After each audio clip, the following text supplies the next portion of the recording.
Hi there, hope you're having a wonderful day. I know I am. And today we're going to have a look at satellites and see if we can work out how far away they are. Now, I'm not going to baffle you with bedtime stories. I'm not going to talk around in circles and do little sleight of hands with words and add little bits of information in that are meaningless to create some elaborate riddle that you will never work out. Unlike, Jeranism the Riddler, who likes to basically baffle everybody with bullshit, so you either give up on what he's saying and accept that it's not fact, or you figure it out, or you give up and because he sounds kind of like he's an expert or something, you just go along with what he says and you feel that he's too smart for you and he's talking above you, but what he says must be true because he's got all these followers and such. So no riddles today. No Jeranism the Riddler is going to be with us today. We're going to do straight up, simple, straightforward stuff that you can repeat yourself. All you need is an internet connection, which I assume you'll have if you're watching this video. So what we need to do, and this is what I done this morning, I done a search for satellite alignment and I punched in Optus.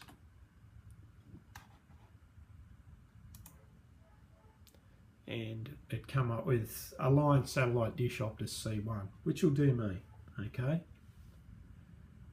Now this is going to bring up maps of Australia,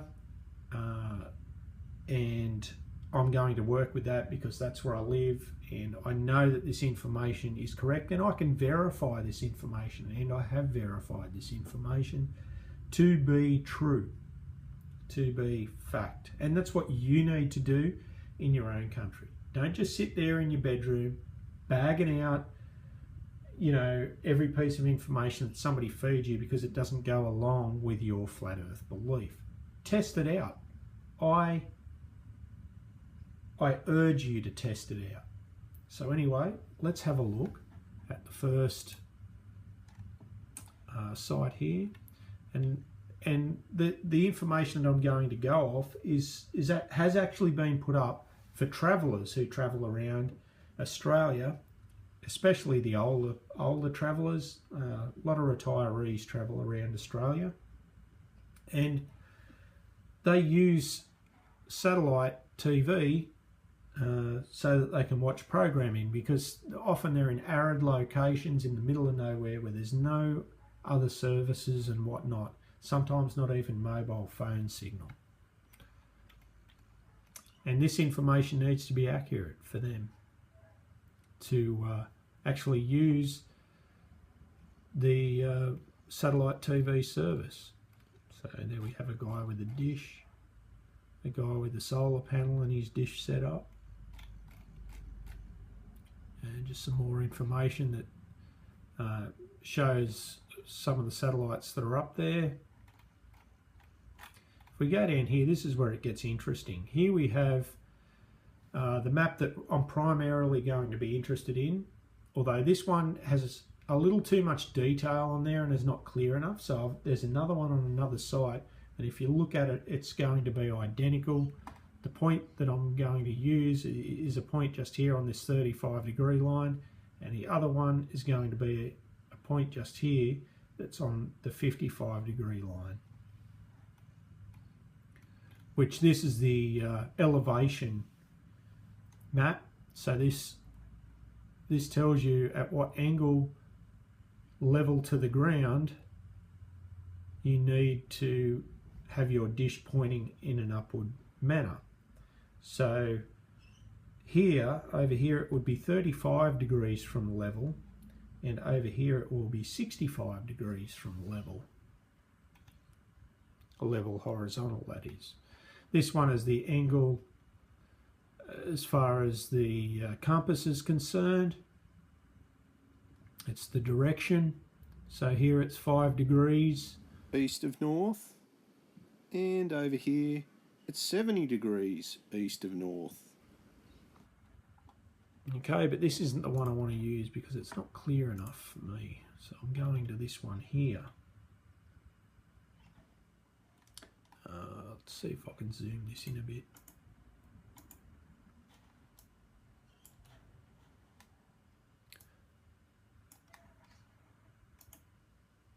Oh, that's good. Okay, so if we look at this map, this is the point here in which I'm going to choose as a reference point, and this point here where South Australia and Queensland collide right on this corner. These are my 2 reference points, and I'm going to triangulate using these points and the angles at which the dish needs to be aligned. I'm going to triangulate the distance the signal source is away and see if it could possibly be a balloon or an airplane or a helicopter or a drone or something hovering up there, or whether it would be way too far away for it to be anything like that. So I've already taken the liberty of bringing up Google Maps, and there's our point there. If you look on this map here, that's the spot there where that little golf is, and that's it there. So we'll mark that, and I want to measure distance to this point here. 2,668 kilometres, and this will form the base of our triangle. And I have already found a triangle calculator, so I don't have to baffle you with elaborate mathematics and things. You can see what's going on. You can even go to this website and do this for yourself.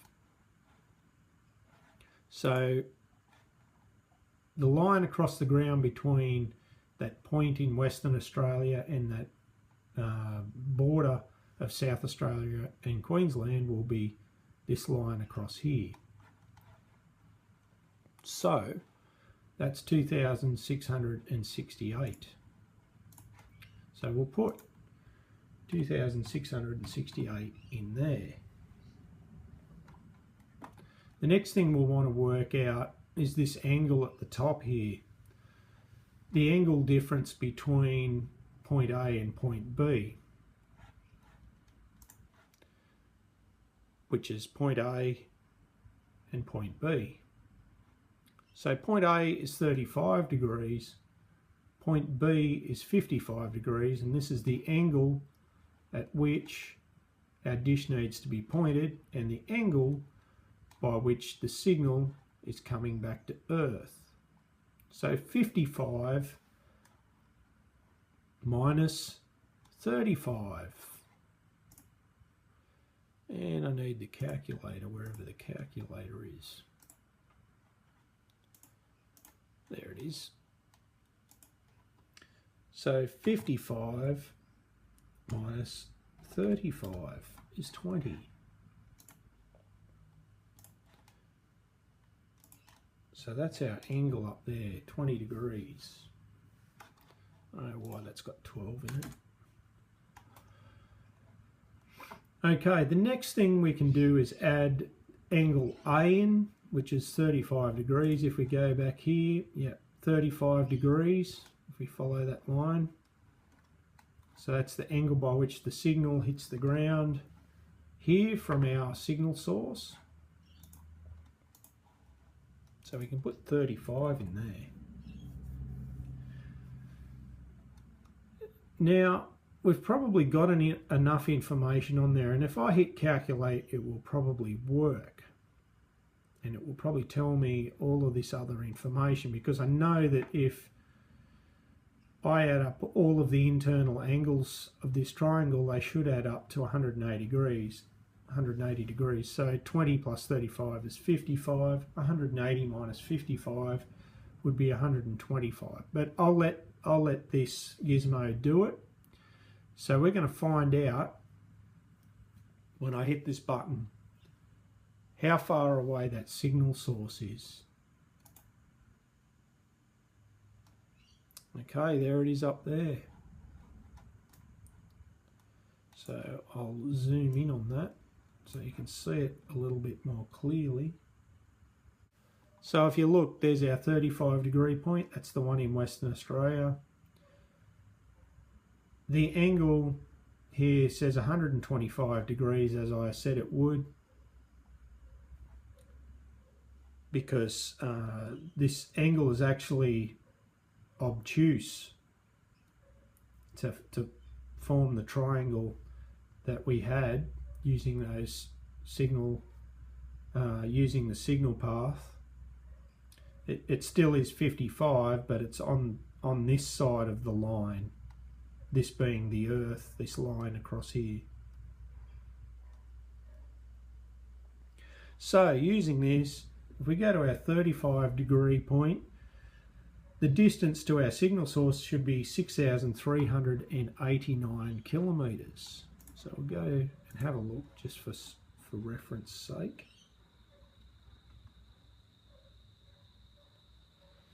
So from this point here, just here, 6,339 was it? 389. 6,389 kilometres from this point here is our signal source for our satellite TV. From the other point, it is 4,474 from this point here. So that's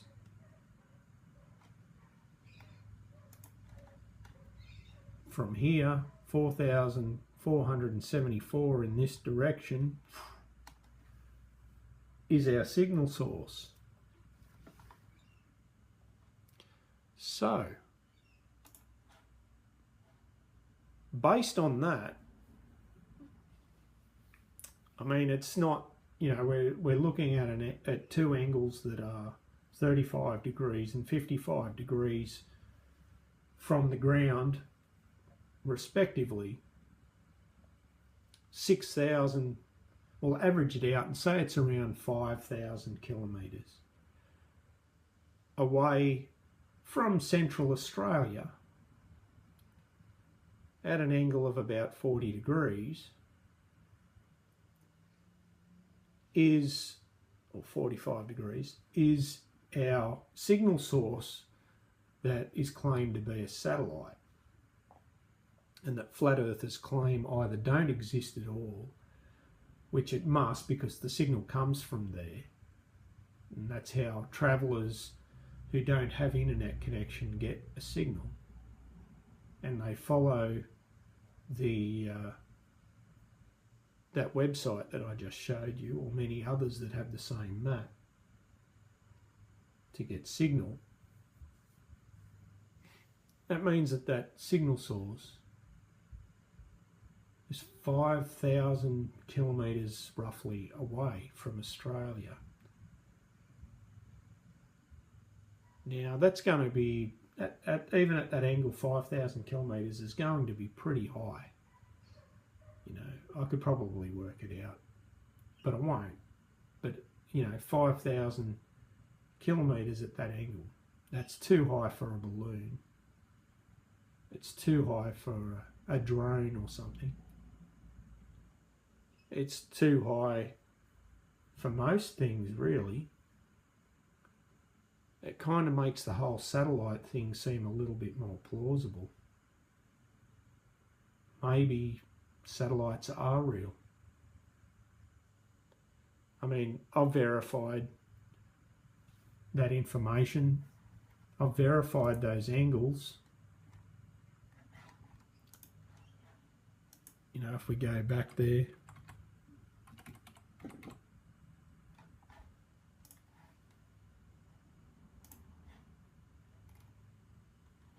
you know, I've verified those angles.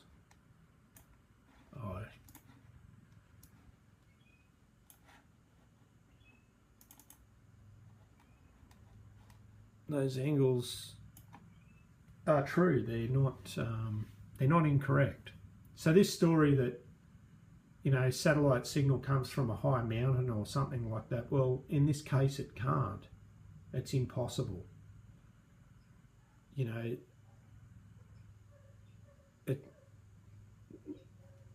this information just shows that is impossible. So it's got to be a satellite. It can't be anything else. There's going to be nothing out there at the height that's required for everybody to be able to get a signal at the angles and distances that are shown here. And this information, I've seen it's correct, so I've tested it. So satellites have got to be real. It's just a fact. If you have any questions, comments, or anything to say at all, anything to get off your chest, don't hesitate to put it in the comments section. I frequently answer questions and I answer most of them. If you want more like this video, don't hesitate to subscribe. And if you enjoyed the video, give it a thumbs up. I want you to have the best day possible. I will see you later. Have a great day. Bye.